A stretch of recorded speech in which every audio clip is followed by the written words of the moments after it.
نبی کی فضیلت، یہ بحث میں آپ سے کہوں گا اپنا دل دماغ 101% حاضر کر کے سنیں، سمجھیں، اور مسلم دنیا کے جو غلط عقیدے فضیلت نبی کے حوالے سے قائم ہو گئے ہیں، خدا را اس کی اصلاح کرنے کی کوشش کریں، اور ہم میں سے بھی کسی کا عقیدہ، کسی کا نظریہ فضیلت نبی کے حوالے سے غلط ہے، ہمارا کانسیپٹ غلط ہے، اس کی تصحیح کرنے کی کوشش کریں۔ دیکھیں، ایک تو نبیوں کی عام فضیلت ہے، تمام انبیاء کو تمام انسانوں کے مقابلے میں ایک عام فضیلت حاصل ہے۔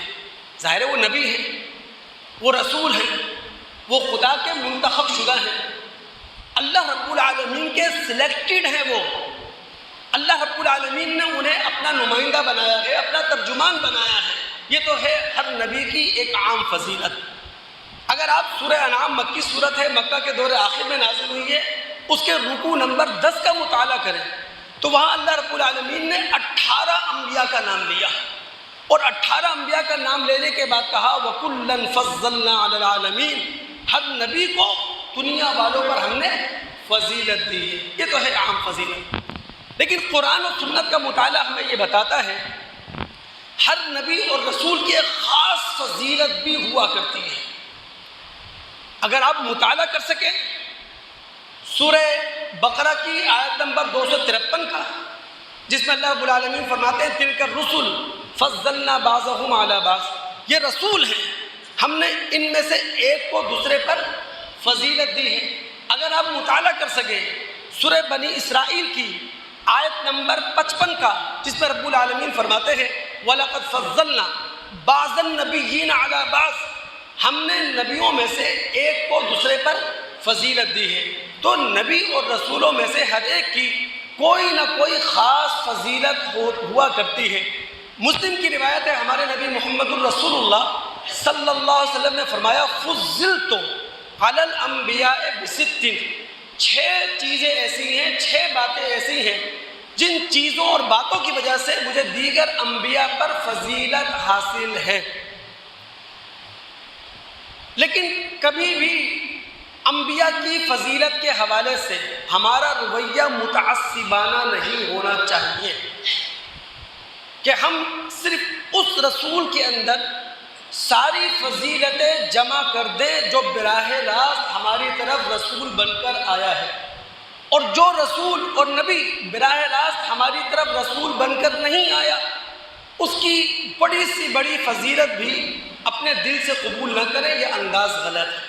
تو کبھی بھی انبیاء کی فضیلتوں کے معاملے میں متعصبانہ رویہ نہیں ہونا چاہیے، یہ ہمارے رسول کی تعلیم ہے۔ غور کیجیے، آپ مسلم کی روایت ہے، ایک صحابی نے نبی علیہ السلام کو کہا یا خیر البریہ، اے رسول آپ تو خیر الخلائق ہیں، یعنی سب سے بہتر انسان ہیں آپ۔ ہمارے نبی محمد رسول اللہ نے کیا کہا؟ نہیں، وہ تو ابراہیم تھے۔ یہ ہے آپ کے نبی کا معاملہ۔ بخاری کی روایت ہے، نبی علیہ السلام سے پوچھا گیا رسول یہ بتائیے سب سے زیادہ معزز کون ہیں؟ تو نبی علیہ السلام نے پتہ کیا کہا؟ یوسف بن یعقوب بن اسحاق بن ابراہیم خلیل اللہ۔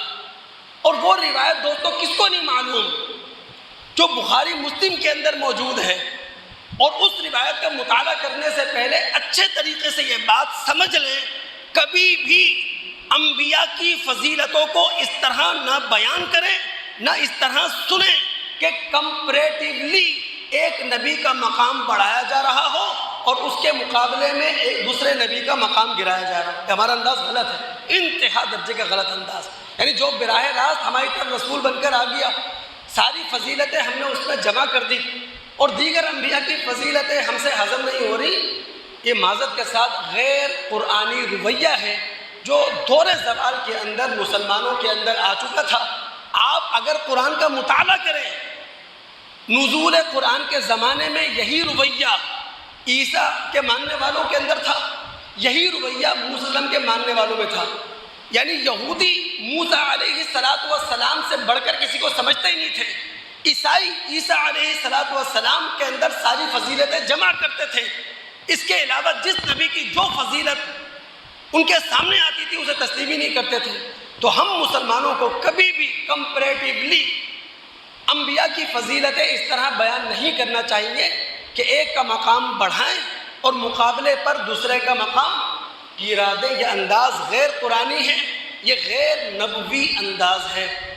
اب وہ روایت کیا ہے؟ کمپیریٹیولی ایک مسلمان نے قسم کھائی اور کیا کہا؟ والذی اصطفیٰ محمد علی العالمین، اس اللہ کی قسم جس نے محمد صلی اللہ علیہ وسلم کو تمام دنیا والوں کے لیے منتخب کیا۔ اب ظاہر ہے کہ مدینہ کے اندر یہودی بھی رہتے تھے، اس نے بھی کمپیریٹیولی جواب دیا اور کیا کہا؟ والذی اصطفیٰ موسیٰ علی العالمین، اس اللہ کی قسم جس نے موسیٰ کو دنیا والوں پر منتخب کیا، دنیا والوں کے لیے منتخب کیا۔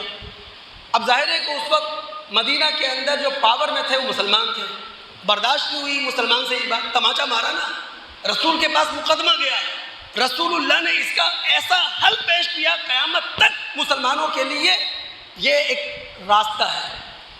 آپ نے کیا کہا تھا؟ روایات کے الفاظ مختلف ہیں، بعض روایت میں الفاظ آئے ہیں، آپ نے کہا لا تخیروا بین الانبیاء، بعض روایت میں الفاظ ہیں لا تفضلوا بین الانبیاء، کہ انبیاء کے درمیان کمپیریٹیولی مقابلتاً کبھی بھی فضیلتیں بیان نہیں کیا گیا۔ یہ انداز غلط ہے ہمارا، تو خدا را اس بات کو اچھے طریقے سے سمجھ لیں۔